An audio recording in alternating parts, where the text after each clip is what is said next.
ಅಂತ ತಿಳ್ಕೊಳ್ಳೋಣ. ಆದರೆ ಮುಸ್ಲಿಮರ ಓಲೈಕೆ ಇಲ್ಲದೆ ಅವರು ಕೂಡ ಬದುಕೋದಕ್ಕೆ ಸಾಧ್ಯ ಇಲ್ಲ.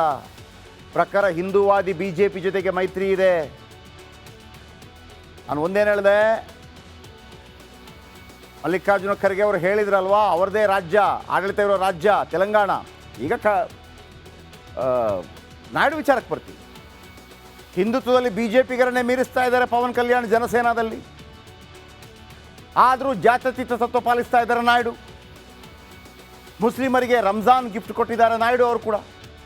ಆಂಧ್ರ ಮುಸ್ಲಿಮರು 1 ಗಂಟೆ ಕಡಿಮೆ ಕೆಲಸ ಮಾಡಬಹುದು, 30 ದಿನಗಳ ಕಾಲ ಮುಸ್ಲಿಮರಿಗೆ ಪ್ರಾರ್ಥನೆ ಸಲ್ಲಿಸಲು ವಿಶೇಷ ಅವಕಾಶ. ನಾಯ್ಡು ನಿರ್ಧಾರದಿಂದ BJPಗೆ ಇರಿಸು ಮುರುಸು, ಇದು ಪ್ರಶ್ನೆ.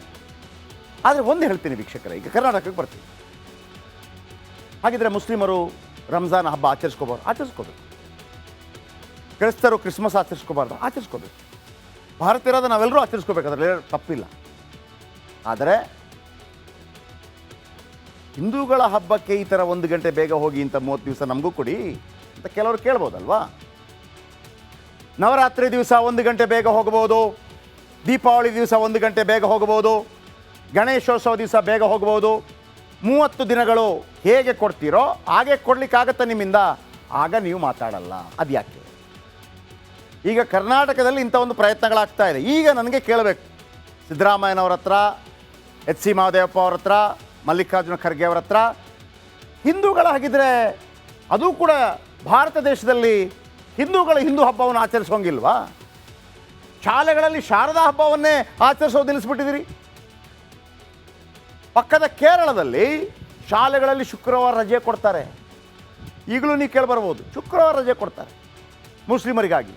ಹಾಗಿದ್ರೆ ಹಿಂದೂಗಳ ಒಂದು ಕುಂಭಮೇಳ ಬಂದಾಗ, ಹಿಂದೂಗಳ ರಾಮ ಮಂದಿರ ಉದ್ಘಾಟನೆ ಆದಾಗ ನಿಮ್ಮ ನಾಲಗೆಗಳು ಹೆಂಗೆ ಹೊರಳುತ್ತೆ? ಮಮತಾ ದೀದಿ ನಾಲಗೆ ಹೆಂಗೆ ಹೊರಳುತ್ತೆ? ಅದ್ಯಾಕೆ ಇಬ್ಬಗೆ ನೀತಿ? ಇದನ್ನು ಯಾರು ಕೇಳಬೇಕು? ಪ್ರತಿಯೊಬ್ಬ ಹಿಂದೂ ಪ್ರಶ್ನೆ ಮಾಡಬೇಕು. ಹಾಗಂತ ಮುಸ್ಲಿಮರ ವಿರುದ್ಧ ಕೇಳಿ ಅಂತಲ್ಲ, ಅವರ ಹಬ್ಬಕ್ಕೆ ಕೊಡಬೇಡಿ ಅಂತಲ್ಲ, ನಮ್ಮ ಹಬ್ಬಕ್ಕೆ ಕೊಡಿ ಅಂತ ಕೇಳಬೇಕು. ಆಮೇಲೆ ಅಂಥ ಟೀಕೆಗಳು ಬಂದಾಗ ಕಲ್ಲೆಸಬೇಡ್ರಪ್ಪ, ಕಲ್ಲೆಸಿರಿ ಅಂತ ನಾವು ಹೇಳ್ತಾ ಇಲ್ಲ. ಅದಕ್ಕೆ ಒಂದು ಪ್ರತಿಕ್ರಿಯೆಯನ್ನು ಕೊಡುವಂಥದ್ದಾಗಬೇಕು. ಅದು ಕೇವಲ ರಾಜಕೀಯ ನಾಯಕರು, BJP ರಾಜಕೀಯ ನಾಯಕರು, ಕಾಂಗ್ರೆಸ್ ರಾಜಕೀಯ ನಾಯಕರು ಅಂತಲ್ಲ. ನಿಮ್ಮ ಹಬ್ಬ ಹರಿದಿನಗಳು, ನಿಮ್ಮ ಆಸ್ತಿಯನ್ನು ಯಾವುದೇ ರಾಜಕೀಯ ಪಕ್ಷಗಳಿಗೆ ಒತ್ತೆ ಇಡಬೇಡಿ. ಯಾಕಂದರೆ ಆ ರಾಜಕೀಯ ಪಕ್ಷಗಳು ಅವರವರಿಗೆ ಓಟ್ ಬೇಕಾದಾಗ ಏನು ಬೇಕಿದ್ರೂ ಮಾಡುತ್ತೆ ಅಂತ ಹೇಳುವಾಗ, ಈ ಭಾರತದಲ್ಲಿ ಹುಟ್ಟಿದಂಥವರು ಆ ದೇಶದ ಅಸ್ಮಿತೆಯ ಹಬ್ಬಗಳನ್ನು ಆಚರಿಸುವುದಕ್ಕೆ ಯಾಕೆ ಅವಕಾಶ ಸಿಗಲ್ಲ? ಇನ್ನು ರಂಜಾನ್ ಮುಸ್ಲಿಮರ ಪವಿತ್ರ ಹಬ್ಬ. 1 ತಿಂಗಳ ಕಾಲ ಮುಸ್ಲಿಮರು ಉಪವಾಸವಿರ್ತಾರೆ ಅಂತ ತಿಳ್ಕೊಳ್ಳೋಣ. ಆದರೆ ಮುಸ್ಲಿಮರ ಓಲೈಕೆ ಇಲ್ಲದೆ ಅವರು ಕೂಡ ಬದುಕೋದಕ್ಕೆ ಸಾಧ್ಯ ಇಲ್ಲ. ಪ್ರಖರ ಹಿಂದೂವಾದಿ BJP ಜೊತೆಗೆ ಮೈತ್ರಿ ಇದೆ. ನಾನು ಒಂದೇನು ಹೇಳಿದೆ, ಮಲ್ಲಿಕಾರ್ಜುನ ಖರ್ಗೆ ಅವರು ಹೇಳಿದ್ರಲ್ವಾ, ಅವರದೇ ರಾಜ್ಯ ಆಡಳಿತ ಇರೋ ರಾಜ್ಯ ತೆಲಂಗಾಣ. ಈಗ ನಾಯ್ಡು ವಿಚಾರಕ್ಕೆ ಬರ್ತೀವಿ. ಹಿಂದುತ್ವದಲ್ಲಿ BJPಗರನ್ನೇ ಮೀರಿಸ್ತಾ ಇದ್ದಾರೆ ಪವನ್ ಕಲ್ಯಾಣ್ ಜನಸೇನಾದಲ್ಲಿ. ಆದರೂ ಜಾತ್ಯತೀತ ತತ್ವ ಪಾಲಿಸ್ತಾ ಇದ್ದಾರೆ ನಾಯ್ಡು. ಮುಸ್ಲಿಮರಿಗೆ ರಂಜಾನ್ ಗಿಫ್ಟ್ ಕೊಟ್ಟಿದ್ದಾರೆ ನಾಯ್ಡು ಅವರು ಕೂಡ. ಆಂಧ್ರ ಮುಸ್ಲಿಮರು 1 ಗಂಟೆ ಕಡಿಮೆ ಕೆಲಸ ಮಾಡಬಹುದು, 30 ದಿನಗಳ ಕಾಲ ಮುಸ್ಲಿಮರಿಗೆ ಪ್ರಾರ್ಥನೆ ಸಲ್ಲಿಸಲು ವಿಶೇಷ ಅವಕಾಶ. ನಾಯ್ಡು ನಿರ್ಧಾರದಿಂದ BJPಗೆ ಇರಿಸು ಮುರುಸು, ಇದು ಪ್ರಶ್ನೆ. ಆದರೆ ಒಂದು ಹೇಳ್ತೀನಿ ವೀಕ್ಷಕರೇ, ಈಗ ಕರ್ನಾಟಕಕ್ಕೆ ಬರ್ತೀವಿ. ಹಾಗಿದ್ರೆ ಮುಸ್ಲಿಮರು ರಂಜಾನ್ ಹಬ್ಬ ಆಚರಿಸ್ಕೋಬೇಕು. ಕ್ರೈಸ್ತರು ಕ್ರಿಸ್ಮಸ್ ಆಚರಿಸ್ಕೋಬೇಕು. ಭಾರತೀಯರಾದ ನಾವೆಲ್ಲರೂ ಆಚರಿಸ್ಕೋಬೇಕು, ಅದರಲ್ಲಿ ತಪ್ಪಿಲ್ಲ. ಆದರೆ ಹಿಂದೂಗಳ ಹಬ್ಬಕ್ಕೆ ಈ ಥರ 1 ಗಂಟೆ ಬೇಗ ಹೋಗಿ ಇಂಥ 30 ದಿವಸ ನಮಗೂ ಕೊಡಿ ಅಂತ ಕೆಲವರು ಕೇಳ್ಬೋದಲ್ವಾ. ನವರಾತ್ರಿ ದಿವಸ 1 ಗಂಟೆ ಬೇಗ ಹೋಗಬಹುದು, ದೀಪಾವಳಿ ದಿವಸ 1 ಗಂಟೆ ಬೇಗ ಹೋಗಬಹುದು, ಗಣೇಶೋತ್ಸವ ದಿವಸ ಬೇಗ ಹೋಗಬಹುದು.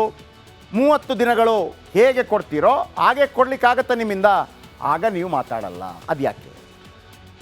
ಈಗ ಕರ್ನಾಟಕದಲ್ಲಿ ಇಂಥ ಒಂದು ಪ್ರಯತ್ನಗಳಾಗ್ತಾ ಇದೆ. ಈಗ ನನಗೆ ಕೇಳಬೇಕು, ಸಿದ್ದರಾಮಯ್ಯನವ್ರ ಹತ್ರ, HC ಮಹದೇವಪ್ಪ ಅವ್ರ ಹತ್ರ, ಮಲ್ಲಿಕಾರ್ಜುನ ಖರ್ಗೆ ಅವರ ಹತ್ರ, ಹಿಂದೂಗಳಾಗಿದ್ದರೆ ಅದು ಕೂಡ ಭಾರತ ದೇಶದಲ್ಲಿ ಹಿಂದೂಗಳ ಹಿಂದೂ ಹಬ್ಬವನ್ನು ಆಚರಿಸೋಂಗಿಲ್ವಾ? ಶಾಲೆಗಳಲ್ಲಿ ಶಾರದಾ ಹಬ್ಬವನ್ನೇ ಆಚರಿಸೋದು ನಿಲ್ಲಿಸ್ಬಿಟ್ಟಿದ್ದೀರಿ. ಪಕ್ಕದ ಕೇರಳದಲ್ಲಿ ಶಾಲೆಗಳಲ್ಲಿ ಶುಕ್ರವಾರ ರಜೆ ಕೊಡ್ತಾರೆ. ಈಗಲೂ ನೀವು ಕೇಳಿಬರ್ಬೋದು, ಶುಕ್ರವಾರ ರಜೆ ಕೊಡ್ತಾರೆ ಮುಸ್ಲಿಮರಿಗಾಗಿ. ಹಾಗಿದ್ರೆ ಹಿಂದೂಗಳ ಒಂದು ಕುಂಭಮೇಳ ಬಂದಾಗ, ಹಿಂದೂಗಳ ಏನು ರಾಮ ಮಂದಿರ ಉದ್ಘಾಟನೆ ಆದಾಗ ನಿಮ್ಮ ನಾಲಿಗೆಗಳು ಹೆಂಗೆ ಹೊರಳುತ್ತೆ? ಮಮತಾ ದೀದಿ ನಾಲಿಗೆ ಹೆಂಗೆ ಹೊರಳುತ್ತೆ? ಅದ್ಯಾಕೆ ಇಬ್ಬಗೆ ನೀತಿ? ಇದನ್ನು ಯಾರು ಕೇಳಬೇಕು? ಪ್ರತಿಯೊಬ್ಬ ಹಿಂದೂ ಪ್ರಶ್ನೆ ಮಾಡಬೇಕು. ಹಾಗಂತ ಮುಸ್ಲಿಮರ ವಿರುದ್ಧ ಕೇಳಿ ಅಂತಲ್ಲ, ಅವರ ಹಬ್ಬಕ್ಕೆ ಕೊಡಬೇಡಿ ಅಂತಲ್ಲ, ನಮ್ಮ ಹಬ್ಬಕ್ಕೆ ಕೊಡಿ ಅಂತ ಕೇಳಬೇಕು. ಆಮೇಲೆ ಅಂಥ ಟೀಕೆಗಳು ಬಂದಾಗ ಕಲ್ಲೆಸಬೇಡ್ರಪ್ಪ, ಕಲ್ಲೆಸಿರಿ ಅಂತ ನಾವು ಹೇಳ್ತಾ ಇಲ್ಲ. ಅದಕ್ಕೆ ಒಂದು ಪ್ರತಿಕ್ರಿಯೆಯನ್ನು ಕೊಡುವಂಥದ್ದಾಗಬೇಕು. ಅದು ಕೇವಲ ರಾಜಕೀಯ ನಾಯಕರು, BJP ರಾಜಕೀಯ ನಾಯಕರು, ಕಾಂಗ್ರೆಸ್ ರಾಜಕೀಯ ನಾಯಕರು ಅಂತಲ್ಲ. ನಿಮ್ಮ ಹಬ್ಬ ಹರಿದಿನಗಳು, ನಿಮ್ಮ ಆಸ್ತಿಯನ್ನು ಯಾವುದೇ ರಾಜಕೀಯ ಪಕ್ಷಗಳಿಗೆ ಒತ್ತೆ ಇಡಬೇಡಿ. ಯಾಕಂದರೆ ಆ ರಾಜಕೀಯ ಪಕ್ಷಗಳು ಅವರವರಿಗೆ ಓಟ್ ಬೇಕಾದಾಗ ಏನು ಬೇಕಿದ್ರೂ ಮಾಡುತ್ತೆ ಅಂತ ಹೇಳುವಾಗ, ಈ ಭಾರತದಲ್ಲಿ ಹುಟ್ಟಿದಂಥವರು ಆ ದೇಶದ ಅಸ್ಮಿತೆಯ ಹಬ್ಬಗಳನ್ನು ಆಚರಿಸುವುದಕ್ಕೆ ಯಾಕೆ ಅವಕಾಶ ಸಿಗಲ್ಲ? ಇನ್ನು ರಂಜಾನ್ ಮುಸ್ಲಿಮರ ಪವಿತ್ರ ಹಬ್ಬ. 1 ತಿಂಗಳ ಕಾಲ ಮುಸ್ಲಿಮರು ಉಪವಾಸವಿರ್ತಾರೆ ಅಂತ ತಿಳ್ಕೊಳ್ಳೋಣ. ಆದರೆ ಮುಸ್ಲಿಮರ ಓಲೈಕೆ ಇಲ್ಲದೆ ಅವರು ಕೂಡ ಬದುಕೋದಕ್ಕೆ ಸಾಧ್ಯ ಇಲ್ಲ. ಪ್ರಖರ ಹಿಂದೂವಾದಿ BJP ಜೊತೆಗೆ ಮೈತ್ರಿ ಇದೆ. ನಾನು ಒಂದೇನು ಹೇಳಿದೆ, ಮಲ್ಲಿಕಾರ್ಜುನ ಖರ್ಗೆ ಅವರು ಹೇಳಿದ್ರಲ್ವಾ, ಅವರದೇ ರಾಜ್ಯ, ಆಡಳಿತ ಇರೋ ರಾಜ್ಯ ತೆಲಂಗಾಣ. ಈಗ ನಾಯ್ಡು ವಿಚಾರಕ್ಕೆ ಬರ್ತೀವಿ. ಹಿಂದುತ್ವದಲ್ಲಿ BJPಗರನ್ನೇ ಮೀರಿಸ್ತಾ ಇದ್ದಾರೆ ಪವನ್ ಕಲ್ಯಾಣ್ ಜನಸೇನಾದಲ್ಲಿ. ಆದರೂ ಜಾತ್ಯತೀತ ತತ್ವ ಪಾಲಿಸ್ತಾ ಇದ್ದಾರೆ ನಾಯ್ಡು. ಮುಸ್ಲಿಮರಿಗೆ ರಂಜಾನ್ ಗಿಫ್ಟ್ ಕೊಟ್ಟಿದ್ದಾರೆ ನಾಯ್ಡು ಅವರು ಕೂಡ. ಆಂಧ್ರ ಮುಸ್ಲಿಮರು 1 ಗಂಟೆ ಕಡಿಮೆ ಕೆಲಸ ಮಾಡಬಹುದು, 30 ದಿನಗಳ ಕಾಲ ಮುಸ್ಲಿಮರಿಗೆ ಪ್ರಾರ್ಥನೆ ಸಲ್ಲಿಸಲು ವಿಶೇಷ ಅವಕಾಶ. ನಾಯ್ಡು ನಿರ್ಧಾರದಿಂದ BJPಗೆ ಇರಿಸು ಮುರುಸು, ಇದು ಪ್ರಶ್ನೆ. ಆದರೆ ಒಂದು ಹೇಳ್ತೀನಿ ವೀಕ್ಷಕರೇ, ಈಗ ಕರ್ನಾಟಕಕ್ಕೆ ಬರ್ತೀವಿ. ಹಾಗಿದ್ರೆ ಮುಸ್ಲಿಮರು ರಂಜಾನ್ ಹಬ್ಬ ಆಚರಿಸ್ಕೋಬೇಕು. ಕ್ರೈಸ್ತರು ಕ್ರಿಸ್ಮಸ್ ಆಚರಿಸ್ಕೋಬಾರ್ದು, ಆಚರಿಸ್ಕೋಬೇಕು. ಭಾರತೀಯರಾದ ನಾವೆಲ್ಲರೂ ಆಚರಿಸ್ಕೋಬೇಕು, ಅದರಲ್ಲಿ ತಪ್ಪಿಲ್ಲ. ಆದರೆ ಹಿಂದೂಗಳ ಹಬ್ಬಕ್ಕೆ ಈ ಥರ 1 ಗಂಟೆ ಬೇಗ ಹೋಗಿ ಇಂಥ 30 ದಿವಸ ನಮಗೂ ಕೊಡಿ ಅಂತ ಕೆಲವರು ಕೇಳ್ಬೋದಲ್ವಾ? ನವರಾತ್ರಿ ದಿವಸ 1 ಗಂಟೆ ಬೇಗ ಹೋಗ್ಬೋದು, ದೀಪಾವಳಿ ದಿವಸ 1 ಗಂಟೆ ಬೇಗ ಹೋಗ್ಬೋದು, ಗಣೇಶೋತ್ಸವ ದಿವಸ ಬೇಗ ಹೋಗ್ಬೋದು. 30 ದಿನಗಳು ಹೇಗೆ ಕೊಡ್ತೀರೋ ಹಾಗೆ ಕೊಡಲಿಕ್ಕಾಗತ್ತೆ ನಿಮ್ಮಿಂದ, ಆಗ ನೀವು ಮಾತಾಡಲ್ಲ. ಅದ್ಯಾಕೆ? ಈಗ ಕರ್ನಾಟಕದಲ್ಲಿ ಇಂಥ ಒಂದು ಪ್ರಯತ್ನಗಳಾಗ್ತಾ ಇದೆ. ಈಗ ನನಗೆ ಕೇಳಬೇಕು, ಸಿದ್ದರಾಮಯ್ಯನವ್ರ ಹತ್ರ, HC ಮಹದೇವಪ್ಪ ಅವ್ರ ಹತ್ರ, ಮಲ್ಲಿಕಾರ್ಜುನ ಖರ್ಗೆ ಅವರ ಹತ್ರ, ಹಿಂದೂಗಳಾಗಿದ್ದರೆ ಅದು ಕೂಡ ಭಾರತ ದೇಶದಲ್ಲಿ ಹಿಂದೂಗಳ ಹಿಂದೂ ಹಬ್ಬವನ್ನು ಆಚರಿಸೋಂಗಿಲ್ವಾ? ಶಾಲೆಗಳಲ್ಲಿ ಶಾರದಾ ಹಬ್ಬವನ್ನೇ ಆಚರಿಸೋದು ನಿಲ್ಲಿಸ್ಬಿಟ್ಟಿದ್ದೀರಿ. ಪಕ್ಕದ ಕೇರಳದಲ್ಲಿ ಶಾಲೆಗಳಲ್ಲಿ ಶುಕ್ರವಾರ ರಜೆ ಕೊಡ್ತಾರೆ. ಈಗಲೂ ನೀವು ಕೇಳಿಬರ್ಬೋದು, ಶುಕ್ರವಾರ ರಜೆ ಕೊಡ್ತಾರೆ ಮುಸ್ಲಿಮರಿಗಾಗಿ. ಹಾಗಿದ್ರೆ ಹಿಂದೂಗಳ ಒಂದು ಕುಂಭಮೇಳ ಬಂದಾಗ, ಹಿಂದೂಗಳ ಏನು ರಾಮ ಮಂದಿರ ಉದ್ಘಾಟನೆ ಆದಾಗ ನಿಮ್ಮ ನಾಲಿಗೆಗಳು ಹೆಂಗೆ ಹೊರಳುತ್ತೆ? ಮಮತಾ ದೀದಿ ನಾಲಿಗೆ ಹೆಂಗೆ ಹೊರಳುತ್ತೆ? ಅದ್ಯಾಕೆ ಇಬ್ಬಗೆ ನೀತಿ? ಇದನ್ನು ಯಾರು ಕೇಳಬೇಕು? ಪ್ರತಿಯೊಬ್ಬ ಹಿಂದೂ ಪ್ರಶ್ನೆ ಮಾಡಬೇಕು. ಹಾಗಂತ ಮುಸ್ಲಿಮರ ವಿರುದ್ಧ ಕೇಳಿ ಅಂತಲ್ಲ, ಅವರ ಹಬ್ಬಕ್ಕೆ ಕೊಡಬೇಡಿ ಅಂತಲ್ಲ, ನಮ್ಮ ಹಬ್ಬಕ್ಕೆ ಕೊಡಿ ಅಂತ ಕೇಳಬೇಕು. ಆಮೇಲೆ ಅಂಥ ಟೀಕೆಗಳು ಬಂದಾಗ ಕಲ್ಲೆಸಬೇಡ್ರಪ್ಪ, ಕಲ್ಲೆಸಿರಿ ಅಂತ ನಾವು ಹೇಳ್ತಾ ಇಲ್ಲ. ಅದಕ್ಕೆ ಒಂದು ಪ್ರತಿಕ್ರಿಯೆಯನ್ನು ಕೊಡುವಂಥದ್ದಾಗಬೇಕು. ಅದು ಕೇವಲ ರಾಜಕೀಯ ನಾಯಕರು, BJP ರಾಜಕೀಯ ನಾಯಕರು, ಕಾಂಗ್ರೆಸ್ ರಾಜಕೀಯ ನಾಯಕರು ಅಂತಲ್ಲ. ನಿಮ್ಮ ಹಬ್ಬ ಹರಿದಿನಗಳು, ನಿಮ್ಮ ಆಸ್ತಿಯನ್ನು ಯಾವುದೇ ರಾಜಕೀಯ ಪಕ್ಷಗಳಿಗೆ ಒತ್ತೆ ಇಡಬೇಡಿ. ಯಾಕಂದರೆ ಆ ರಾಜಕೀಯ ಪಕ್ಷಗಳು ಅವರವರಿಗೆ ಓಟ್ ಬೇಕಾದಾಗ ಏನು ಬೇಕಿದ್ರೂ ಮಾಡುತ್ತೆ ಅಂತ ಹೇಳುವಾಗ, ಈ ಭಾರತದಲ್ಲಿ ಹುಟ್ಟಿದಂಥವರು ಆ ದೇಶದ ಅಸ್ಮಿತೆಯ ಹಬ್ಬಗಳನ್ನು ಆಚರಿಸುವುದಕ್ಕೆ ಯಾಕೆ ಅವಕಾಶ ಸಿಗಲ್ಲ? ಇನ್ನು ರಂಜಾನ್ ಮುಸ್ಲಿಮರ ಪವಿತ್ರ ಹಬ್ಬ. 1 ತಿಂಗಳ ಕಾಲ ಮುಸ್ಲಿಮರು ಉಪವಾಸವಿರ್ತಾರೆ ಅಂತ ತಿಳ್ಕೊಳ್ಳೋಣ. ಆದರೆ ಮುಸ್ಲಿಮರ ಓಲೈಕೆ ಇಲ್ಲದೆ ಅವರು ಕೂಡ ಬದುಕೋದಕ್ಕೆ ಸಾಧ್ಯ ಇಲ್ಲ. ಪ್ರಖರ ಹಿಂದೂವಾದಿ BJP ಜೊತೆಗೆ ಮೈತ್ರಿ ಇದೆ. ನಾನು ಒಂದೇನು ಹೇಳಿದೆ,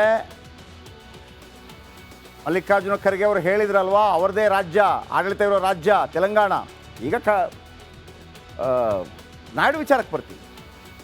ಹಿಂದುತ್ವದಲ್ಲಿ BJPಗರನ್ನೇ ಮೀರಿಸ್ತಾ ಇದ್ದಾರೆ ಪವನ್ ಕಲ್ಯಾಣ್ ಜನಸೇನಾದಲ್ಲಿ. ಆದರೂ ಜಾತ್ಯತೀತ ತತ್ವ ಪಾಲಿಸ್ತಾ ಇದ್ದಾರೆ ನಾಯ್ಡು. ಮುಸ್ಲಿಮರಿಗೆ ರಂಜಾನ್ ಗಿಫ್ಟ್ ಕೊಟ್ಟಿದ್ದಾರೆ ನಾಯ್ಡು ಅವರು ಕೂಡ. ಆಂಧ್ರ ಮುಸ್ಲಿಮರು 1 ಗಂಟೆ ಕಡಿಮೆ ಕೆಲಸ ಮಾಡಬಹುದು, 30 ದಿನಗಳ ಕಾಲ ಮುಸ್ಲಿಮರಿಗೆ ಪ್ರಾರ್ಥನೆ ಸಲ್ಲಿಸಲು ವಿಶೇಷ ಅವಕಾಶ. ನಾಯ್ಡು ನಿರ್ಧಾರದಿಂದ ಬಿಜೆಪಿಗೆ ಇರಿಸು ಮುರುಸು, ಇದು ಪ್ರಶ್ನೆ. ಆದರೆ ಒಂದು ಹೇಳ್ತೀನಿ ವೀಕ್ಷಕರೇ, ಈಗ ಕರ್ನಾಟಕಕ್ಕೆ ಬರ್ತೀನಿ. ಹಾಗಿದ್ರೆ ಮುಸ್ಲಿಮರು ರಂಜಾನ್ ಹಬ್ಬ ಆಚರಿಸ್ಕೋಬೇಕು. ಕ್ರೈಸ್ತರು ಕ್ರಿಸ್ಮಸ್ ಆಚರಿಸ್ಕೋಬೇಕು. ಭಾರತೀಯರಾದ ನಾವೆಲ್ಲರೂ ಆಚರಿಸ್ಕೋಬೇಕು, ಅದರಲ್ಲಿ ತಪ್ಪಿಲ್ಲ. ಆದರೆ ಹಿಂದೂಗಳ ಹಬ್ಬಕ್ಕೆ ಈ ಥರ 1 ಗಂಟೆ ಬೇಗ ಹೋಗಿ ಇಂಥ 30 ದಿವಸ ನಮಗೂ ಕೊಡಿ ಅಂತ ಕೆಲವರು ಕೇಳ್ಬೋದಲ್ವಾ? ನವರಾತ್ರಿ ದಿವಸ 1 ಗಂಟೆ ಬೇಗ ಹೋಗ್ಬೋದು, ದೀಪಾವಳಿ ದಿವಸ 1 ಗಂಟೆ ಬೇಗ ಹೋಗ್ಬೋದು, ಗಣೇಶೋತ್ಸವ ದಿವಸ ಬೇಗ ಹೋಗ್ಬೋದು. 30 ದಿನಗಳು ಹೇಗೆ ಕೊಡ್ತೀರೋ ಹಾಗೆ ಕೊಡಲಿಕ್ಕಾಗತ್ತೆ ನಿಮ್ಮಿಂದ, ಆಗ ನೀವು ಮಾತಾಡಲ್ಲ. ಅದು ಯಾಕೆ? ಈಗ ಕರ್ನಾಟಕದಲ್ಲಿ ಇಂಥ ಒಂದು ಪ್ರಯತ್ನಗಳಾಗ್ತಾ ಇದೆ. ಈಗ ನನಗೆ ಕೇಳಬೇಕು, ಸಿದ್ದರಾಮಯ್ಯನವ್ರ ಹತ್ರ, ಎಚ್ ಸಿ ಮಹದೇವಪ್ಪ ಅವ್ರ ಹತ್ರ, ಮಲ್ಲಿಕಾರ್ಜುನ ಖರ್ಗೆ ಅವರ ಹತ್ರ, ಹಿಂದೂಗಳ ಹಾಗಿದ್ರೆ ಅದು ಕೂಡ ಭಾರತ ದೇಶದಲ್ಲಿ ಹಿಂದೂಗಳು ಹಿಂದೂ ಹಬ್ಬವನ್ನು ಆಚರಿಸೋಂಗಿಲ್ವಾ? ಶಾಲೆಗಳಲ್ಲಿ ಶಾರದಾ ಹಬ್ಬವನ್ನೇ ಆಚರಿಸೋದು ನಿಲ್ಲಿಸ್ಬಿಟ್ಟಿದ್ದೀರಿ. ಪಕ್ಕದ ಕೇರಳದಲ್ಲಿ ಶಾಲೆಗಳಲ್ಲಿ ಶುಕ್ರವಾರ ರಜೆ ಕೊಡ್ತಾರೆ. ಈಗಲೂ ನೀವು ಕೇಳಿಬರ್ಬೋದು, ಶುಕ್ರವಾರ ರಜೆ ಕೊಡ್ತಾರೆ ಮುಸ್ಲಿಮರಿಗಾಗಿ. ಹಾಗಿದ್ರೆ ಹಿಂದೂಗಳ ಒಂದು ಕುಂಭಮೇಳ ಬಂದಾಗ, ಹಿಂದೂಗಳ ರಾಮ ಮಂದಿರ ಉದ್ಘಾಟನೆ ಆದಾಗ ನಿಮ್ಮ ನಾಲಗೆಗಳು ಹೆಂಗೆ ಹೊರಳುತ್ತೆ? ಮಮತಾ ದೀದಿ ನಾಲಗೆ ಹೆಂಗೆ ಹೊರಳುತ್ತೆ? ಅದ್ಯಾಕೆ ಇಬ್ಬಗೆ ನೀತಿ? ಇದನ್ನು ಯಾರು ಕೇಳಬೇಕು? ಪ್ರತಿಯೊಬ್ಬ ಹಿಂದೂ ಪ್ರಶ್ನೆ ಮಾಡಬೇಕು. ಹಾಗಂತ ಮುಸ್ಲಿಮರ ವಿರುದ್ಧ ಕೇಳಿ ಅಂತಲ್ಲ, ಅವರ ಹಬ್ಬಕ್ಕೆ ಕೊಡಬೇಡಿ ಅಂತಲ್ಲ, ನಮ್ಮ ಹಬ್ಬಕ್ಕೆ ಕೊಡಿ ಅಂತ ಕೇಳಬೇಕು. ಆಮೇಲೆ ಅಂಥ ಟೀಕೆಗಳು ಬಂದಾಗ ಕಲ್ಲೆಸಬೇಡ್ರಪ್ಪ, ಕಲ್ಲೆಸಿರಿ ಅಂತ ನಾವು ಹೇಳ್ತಾ ಇಲ್ಲ. ಅದಕ್ಕೆ ಒಂದು ಪ್ರತಿಕ್ರಿಯೆಯನ್ನು ಕೊಡುವಂಥದ್ದಾಗಬೇಕು. ಅದು ಕೇವಲ ರಾಜಕೀಯ ನಾಯಕರು, BJP ರಾಜಕೀಯ ನಾಯಕರು, ಕಾಂಗ್ರೆಸ್ ರಾಜಕೀಯ ನಾಯಕರು ಅಂತಲ್ಲ. ನಿಮ್ಮ ಹಬ್ಬ ಹರಿದಿನಗಳು, ನಿಮ್ಮ ಆಸ್ತಿಯನ್ನು ಯಾವುದೇ ರಾಜಕೀಯ ಪಕ್ಷಗಳಿಗೆ ಒತ್ತೆ ಇಡಬೇಡಿ. ಯಾಕಂದರೆ ಆ ರಾಜಕೀಯ ಪಕ್ಷಗಳು ಅವರವರಿಗೆ ಓಟ್ ಬೇಕಾದಾಗ ಏನು ಬೇಕಿದ್ರೂ ಮಾಡುತ್ತೆ ಅಂತ ಹೇಳುವಾಗ, ಈ ಭಾರತದಲ್ಲಿ ಹುಟ್ಟಿದಂಥವರು ಆ ದೇಶದ ಅಸ್ಮಿತೆಯ ಹಬ್ಬಗಳನ್ನು ಆಚರಿಸೋದಕ್ಕೆ ಯಾಕೆ ಅವಕಾಶ ಸಿಗಲ್ಲ? ಇನ್ನು ರಂಜಾನ್ ಮುಸ್ಲಿಮರ ಪವಿತ್ರ ಹಬ್ಬ. 1 ತಿಂಗಳ ಕಾಲ ಮುಸ್ಲಿಮರು ಉಪವಾಸವಿರ್ತಾರೆ.